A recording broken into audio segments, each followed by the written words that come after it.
All right, and welcome to another Friday episode of Hat-Trick Sports Talk. I'm joined as always by Brannan. How are you doing? I'm good. How are you?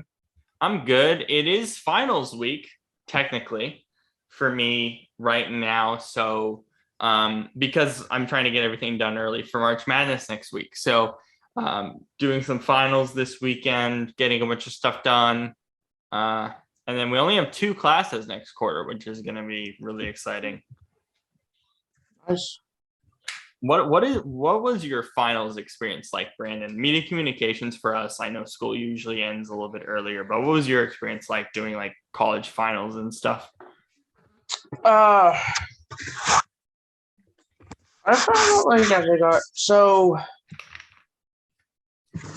college finals during my time at PLU. At UW Bothell was significantly easier than my first couple years, just because. Well, for one, it seemed like there was significantly less like actual assignments to get done. Yeah. But things were fairly easy. I think in terms of media communications, you have less in terms of number of assignments, but more in terms of like how big the assignments are. Yeah, 100%. Like you're always writing a bunch of different things or whatever. Yeah, for sure. But I feel like the more I've done this, obviously being a senior now, like the easier it's been to like comprehend what's actually going on, you know? Like now I can actually sit down and like really quickly come up with an idea to write a paper and then just go for it. Like, was that kind of your experience? Yeah, definitely. All right, so we are doing this on Zoom right now. We're having some technical issues with the app once again. We do have video now, which is really exciting. So we're just going to do like a quick 30-minute show. We just kind of want to spitball, have some fun, go through some of the different topics in the week. And then on Wednesday with Shane, we will most likely be on the March Madness 5, getting set for March Madness, going over some of the bracket predictions, different things. So first things first, Wednesday. It was Wednesday, or what was it? Tuesday, Wednesday, whatever it was. No, it was Tuesday. Yep, Tuesday. Was Tuesday one of the saddest days in Seattle sports history? I mean, I think for some people it was. And for some people, there's been the vocal group of people who have been saying, like, get Russ on out of here. Look, I love Russell. I think he's a great player. But like the reality is this: how many players play for one team for 10 years? Barely anybody. Like, yeah. The reality is it was fairly obvious that he was not interested in staying around in Seattle. I should have seen the signs when he started posting all those, doing all those interviews saying like, "Oh, I love being in Seattle, yada yada yada." The Pacific, like, Russell, if you don't want to be here, just say you don't want to be here. Like, I get it. However, I will say I think his agent has done a pretty good job being a mirror of Wormtongue in Lord of the Rings, just whispering in his ear. I get it. That's what an agent is supposed to do. It's supposed to like get in your ear and be like, "This is the best business decision." I was, of course, I was a little, I was like, oh, okay, that's. I think I was less devastated, but I was more like, well, that's surprising. Um, I didn't see them. I thought they would try and run it back one more time. Um, considering the position that the team is in. I mean, it wouldn't have been would it have worked? Probably not. We would have probably made it to we would have had a better season than 7 and whatever. Yeah, for sure. But for the people freaking and deking and saying like, "Oh my God, those Seahawks are like done as a team," I will remind you, this is a team that finished 10th in defense and had a pretty good offense. We have DK, we have Lockett, we have some pretty solid players on defense. Yes, we have Russell Wilson gone, but I don't even think he's a top 5 quarterback anymore. Where do you rank him then? You have, I mean,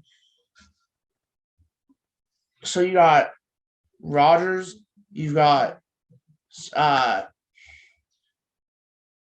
Don't Brady anymore. You have Brady's got, so you got Rodgers. I would at least put Rodgers, Mahomes, Josh Allen, maybe Allen ahead of him. Burrow, maybe probably Burrow. Probably the guy from the Chargers. Herbert. Because here's the thing. The reason I'm saying I think he's not even top 5 anymore is because he's lost, and like it's funny that now that he's gone, I can analyze him without that like sheen. I can kind of see what people without a tread of bias. Yeah, I mean, I'm like seeing what people have been trying to say about him for the last like 3 or 4 years, like kind of what you've been trying to say with like without that Seahawks fandom over it. He lost the ability, like the moment he lost I'm just gonna say it, the moment he got old and lost the ability to run, he lost he lost he lost the thing that gave him the ability to make the ridiculous amount of money he made.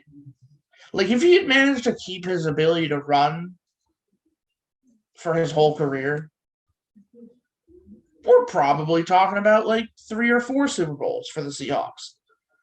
At least one more. At least one more. Because the thing about it, I think back to that Super Bowl, and I'm going to the Super Bowl we lost to the Patriots, and I'm like, had he already lost his ability to run then?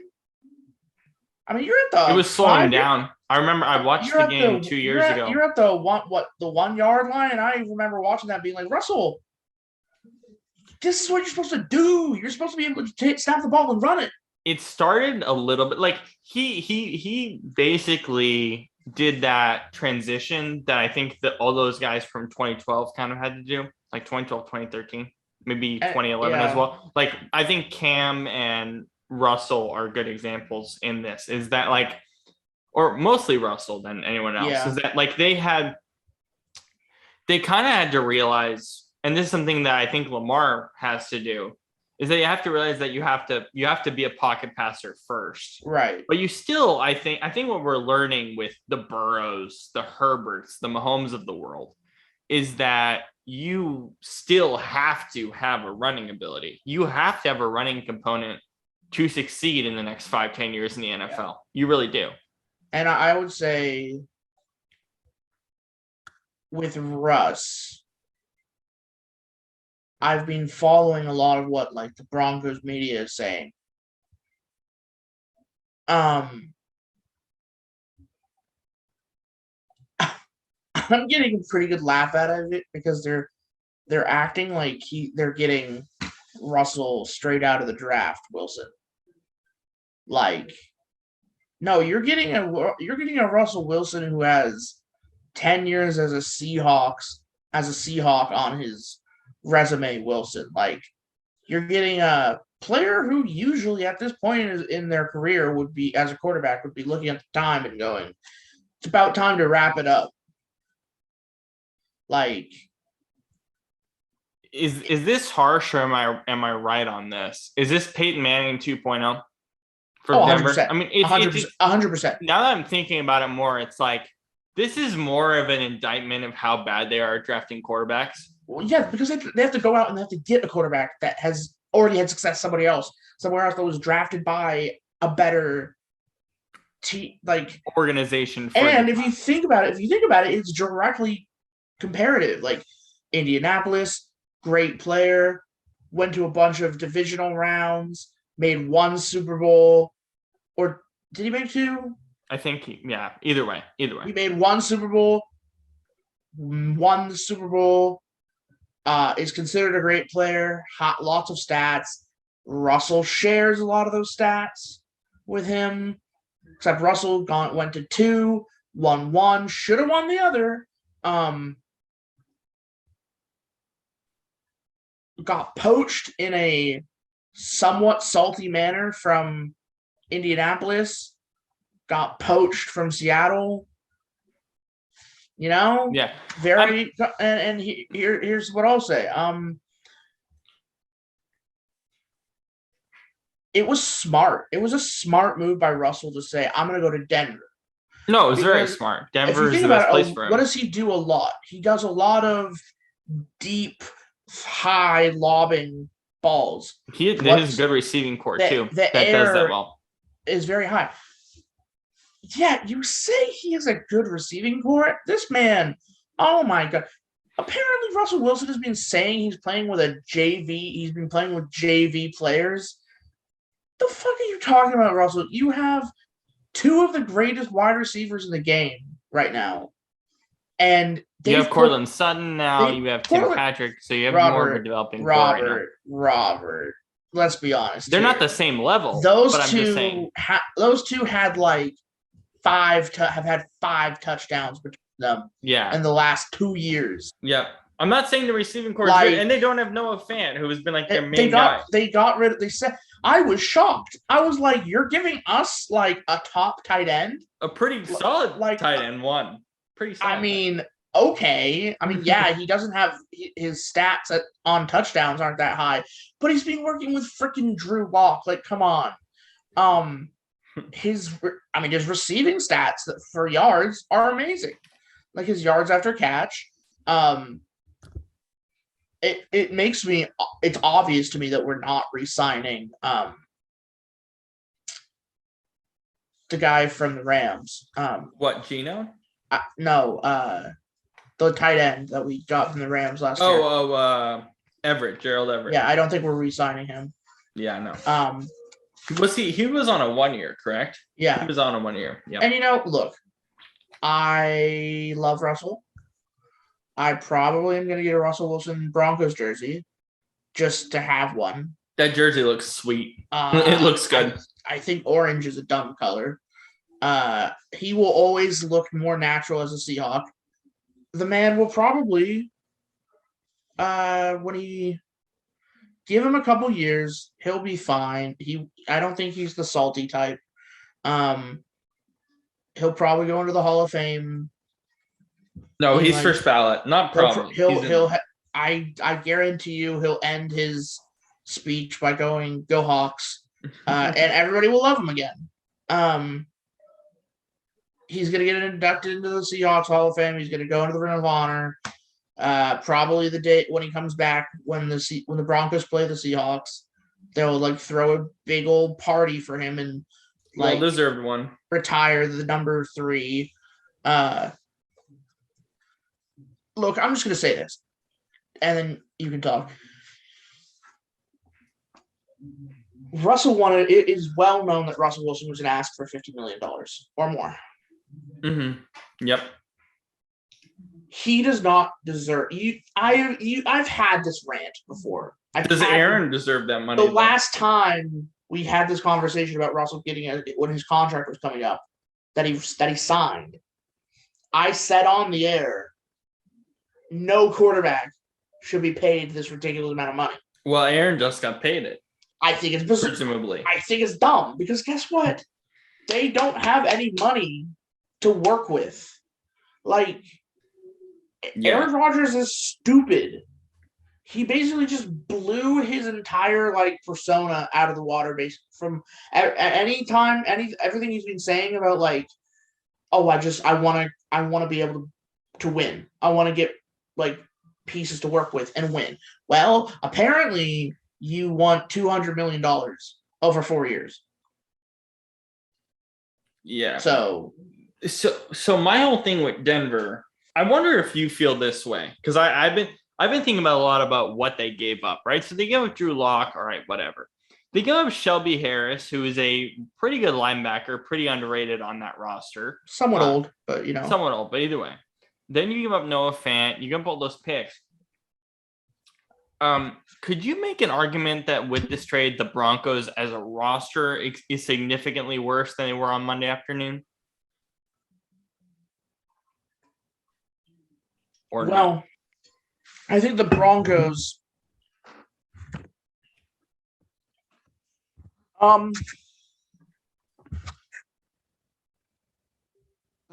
made this trade probably with the thinking that we are one piece away from hot stepping it to those Super Bowl. Unfortunately for the Broncos, that division sucks. I think they're wrong. That division is, unfortunately for the Broncos, AFC West. Look at that. I mean, look, here's the thing.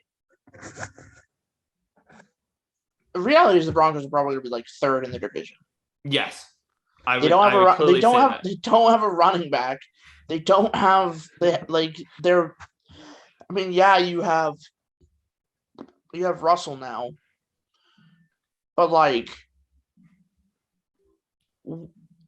I'm going to be watching that because Russell is going to have to be a pocket passer now, and the Chargers have Bosa. We've seen what happens when he pocket passes and he stands in the pocket for 10 seconds against one heat-seeking missile of a defensive lineman in Aaron Donald. Now you have two in LA.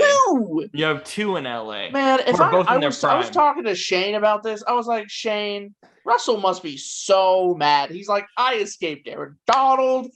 It's amazing. I'm going to Denver. I'm going to have it. Oh. And then, hello, I'm Khalil Mack. We've already seen what he does when he was with Chicago against Russell. Now Russell's like, hello, can I get a do-over? I'd like to go back. Just think about what the Broncos have to deal with in this division. Chiefs, Mahomes, Chargers, Bosa, Mack, Herbert. The Raiders are still a pretty solid developmental team with Derek Carr at the helm, even though Derek Carr is getting trade interest at the moment. Well, honestly, what I was surprised by? I was surprised the Seahawks didn't try and pull a trade and swap with the Raiders. I'm surprised they didn't go, hey, Raiders want Russell, we'll take Derek Carr, bye. Speaking of which, Daniel Jeremiah had an interesting report today. The Seahawks are apparently, or the expectation around the NFL is that the Seahawks are going to trade for Deshaun Watson.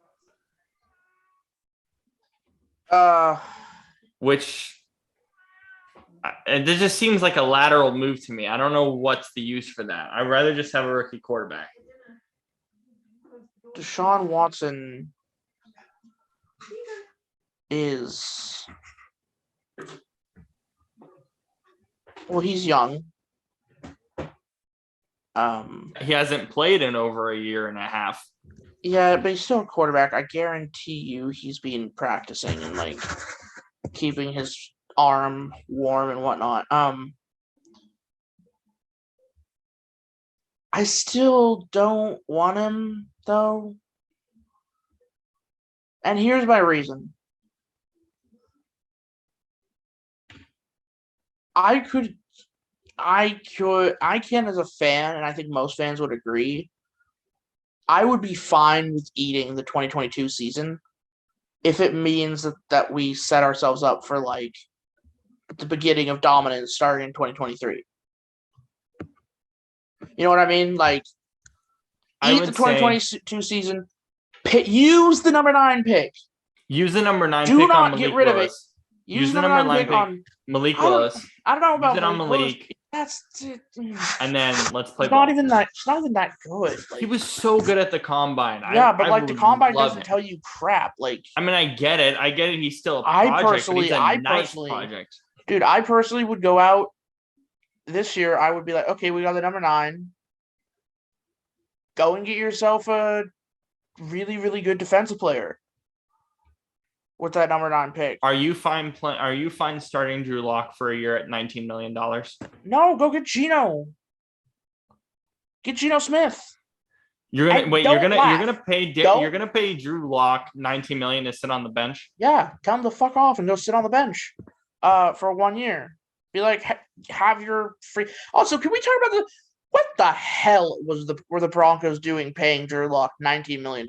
Oh, we are paying that because we have to accept option for the deal to work. But I have to ask, what the hell were the Broncos doing? No, it's because they picked him in the first round, so he was going to get that money either way. But we had to accept it.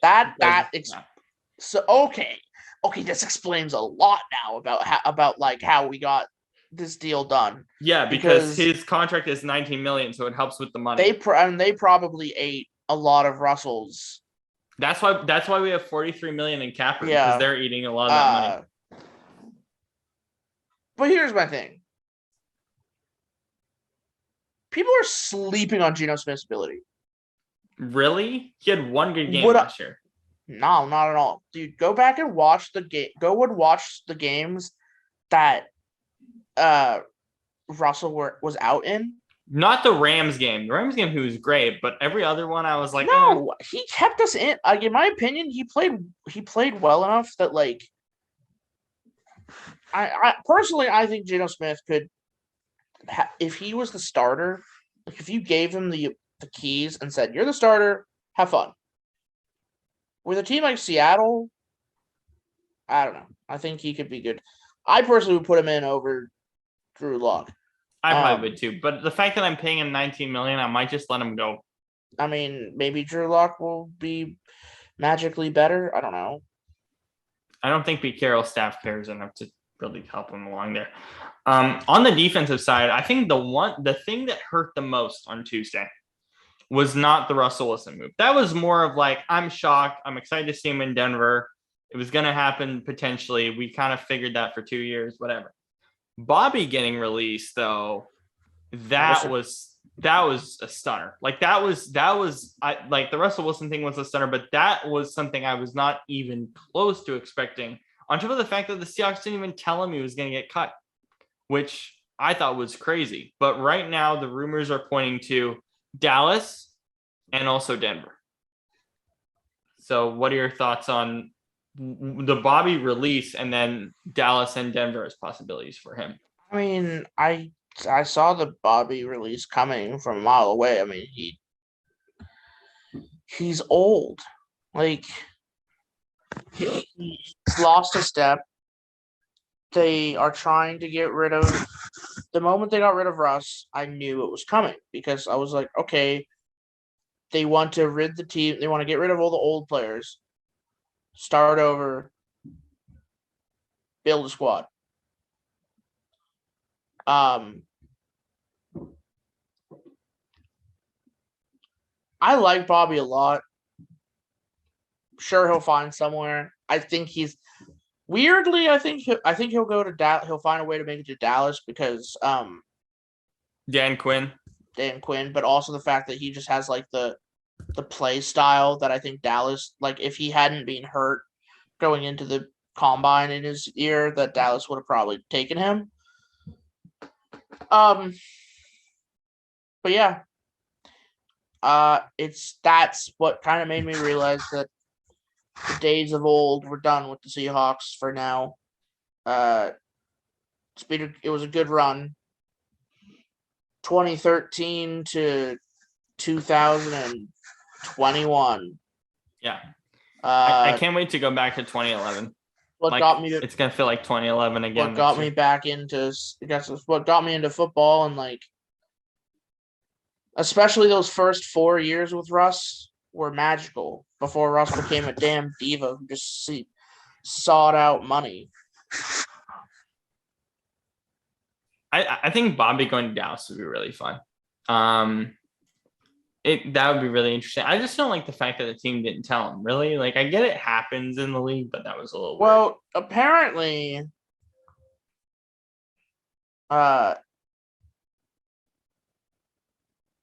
Apparently, it was the Seahawks were going to tell him, but once again, a damn front office person snitched to What, Rappaport or something? Rappaport. Yeah. What is it with these front office people who can't keep their damn mouths shut?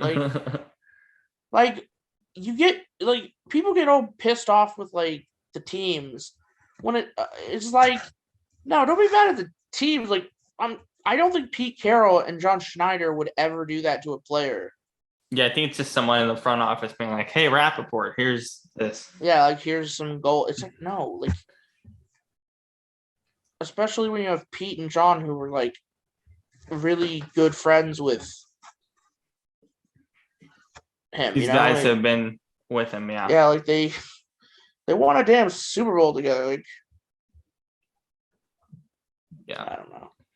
Let's get to Calvin Ridley. I haven't actually talked about Calvin much on air this week, surprisingly, mostly because of the Russell Wilson news and the Carson Wentz news, which we should get to as well. But Calvin, yeah, I mean, look, he took like half a year off, pretty much almost the full season due to mental health issues. And then the whole gambling thing comes out and like, dude, what? I don't get how the NFL figures this out, but I'm sure the NFL and all these other leagues have, protocols for this. But really, man, gambling $1,500 for what? Like, why? Like, I don't understand why he even did this in the first place. And he's like, it doesn't matter. I'll just take a year to like get healthier again and like be ready to go for 2023. But I'm like, dude, this could jeopardize your whole career. Like, do you really think you're going to walk back into the Atlanta locker room in 2023 feeling at all comfortable about your position on the roster? Like, I don't think so. How do you feel about it, Brandon? Oh, I feel 100% the same way. I could see Atlanta just being like, bye. Like,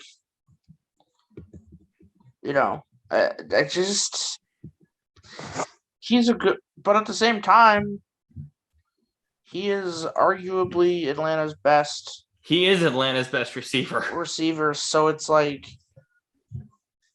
what are they just gonna just cut bait with him and let somebody else pick on him? Because like there are teams out there that are looking at this just like,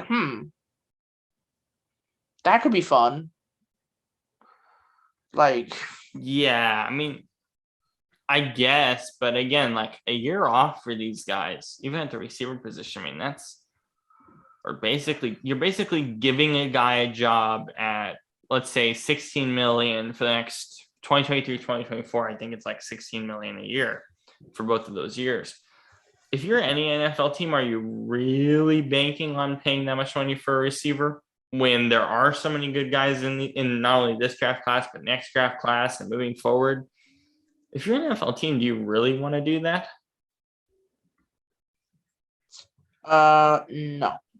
Yeah, I don't know. I just think this whole Calvin Ridley thing, it's just unbelievable. It's just unbelievable. I don't think I've ever seen, I don't know when's the last time we had like a major gambling issue in the NFL, but I don't know if it's happened, at least in my time watching football, but I don't know. I find that crazy. Actually, I forgot to write down the Carson Wentz stuff. This Carson Wentz thing for Washington feels very lateral. Does it feel that way to you? Very much so. It also felt like they were like, oh, we can't get Russ, so we're gonna get someone. Yeah, pretty much. Which ended up being Carson Wentz, which Washington, to me, like if they had like a Russell Wilson type, and you know what, I could make an argument that like Washington's package was slightly better than Denver's.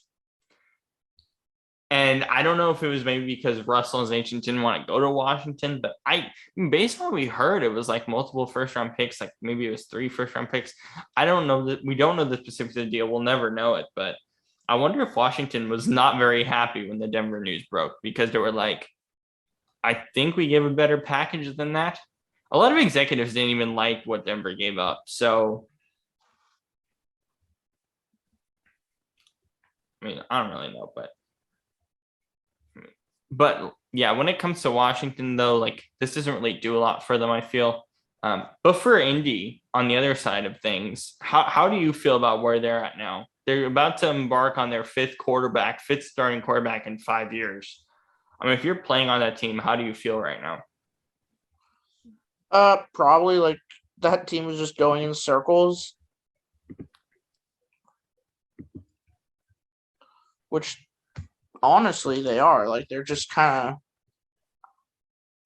repeating their own thing. Yeah, you're right. It is a cycle, isn't it? It's very much like a repetitive cycle of like, all right, here's this guy, here's this guy, here's that guy. It's tough. Like it's kind of it's just looking at the quarterback position, how tough it is to find that if you're a team. I feel like Darius Leonard, for instance, and that whole defense has been Super Bowl ready for the last like 3 years. Yeah. And they still haven't found that guy. Like if they had a guy right now, like if they had Andrew Luck, we talked about this on the show on Wednesday. If they had Andrew Luck right now, they have a Super Bowl right now. Like I'm pretty certain about that. Yeah. Honestly, like Indy would have been a team that could have really benefited from getting Russell. Yeah, they were under the radar. I don't know if Russell was that interested in going to Indianapolis. Yeah. Okay, so broadcasting news today. How about the finesse by Joe Buck and Troy Aikman? How about that? Troy Aikman signs a deal with ESPN about 3 weeks ago to go to Monday Night Football. And then today, Joe Buck gets a huge deal with ESPN. So we got Joe and Troy on Monday night, which means one thing is it's going to be them and I believe Lisa Salters, which I think will be pretty entertaining. But two, that means they're doing less Cowboys games. They're probably only going to do like 1 or 2. So I'm honestly excited to see them on ESPN. What's your feeling on that? I hate them, so I don't really care. You still don't like their commentary? Like what they are biased as hell. Maybe if I see them this week, maybe if I see them this year and they're like, now that Russell's gone, they can stop being biased. I don't feel like they'll be that biased on ESPN because they're gonna do like different teams every week. Like they're not going to do the Cowboys every week. They're not going to do the Seahawks every few weeks. Like I don't know. That's what excites me about it. On the other side, though, for broadcasting, Kirk Herbstreit just got a deal with Amazon to do Thursday Night Football. So and he's also going to do ESPN on Saturdays. Oh, wow. So he's going to do Thursday Night Football on Thursdays and then do Sunday or Saturday Night Football for college for ESPN.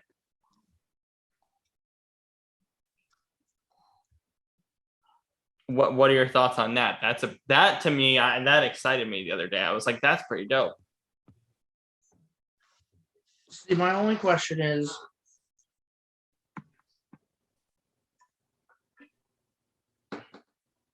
college football and regular football are different. Football. Yeah. How's he gonna do calling professional when he's so used to calling college? Well, I mean, we've seen him do Monday night games in the past, and I've actually really liked his commentary for Monday night when he's done it. And I don't know. I've always thought that team of Fowler and Herbstreit were the best team that ESPN had. So we always said, oh yeah, just let them do Monday Night Football.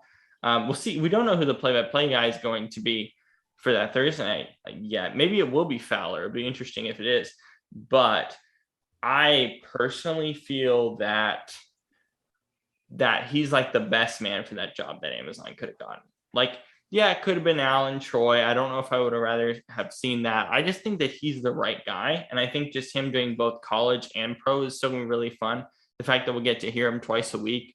I honestly, in thinking about it more thoroughly, I honestly feel like it was Amazon's best option because I feel like Kurt has always done really well covering the NFL, doing color. And I feel like it was only about time till he got that official jump to the pro game at some level. And I think Thursday night is honestly the perfect place for him, no matter who the play-by-play guy will end up being, which I'm sure we'll find out here in the next few weeks. Yeah. Moving on to baseball, we finally got a new CBA. Interesting pieces of the CBA. We're updating the postseason to 12 games. Wild card will be best of 3 and universal DH. How do you feel about the changes to the actual game itself and the updated playoffs in Major League Baseball? I like it. I was not a fan of the one and done system. In the wild card? Why did you not like it? Because it's baseball, like you should at least have a chance to come back the next night and make it like interesting. I feel like baseball is one of the only sports where like multiple games for a series makes the most sense. Because a lot can change from like night to night and like pitching rotations and stuff. What's your view on baseball as a whole now, though? Are you feeling like baseball's still going down the drain, or like, are you still like a little numb with baseball? Like, what's your opinion on baseball here in the next 5 to 10 years? I think my only thing that I am disappointed in is that they got rid of the shift. I love that they got rid of the shift. I think the shift was entertaining. Wow. Especially because I loved seeing Kyle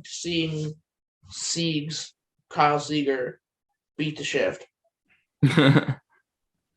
Like just the number of times I would see them like the team just like shift over, and then Seager would just pull the ball down the line